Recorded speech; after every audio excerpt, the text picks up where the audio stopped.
Today I'm going to be using this staple gun to finish a project we have going out by the chicken coop where my husband is installing an automatic door. In this video, I'm going to show you what comes in the box, demo this for you, and give you my honest opinion.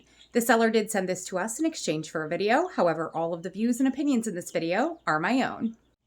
Inside the box, you're going to have the rechargeable staple gun, some starter staples and brad nails, the staple remover.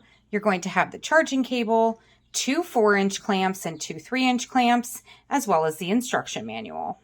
To add the staples, you're just going to pinch here, pull this part out, load the staples like that, and then slide this back into place until it locks.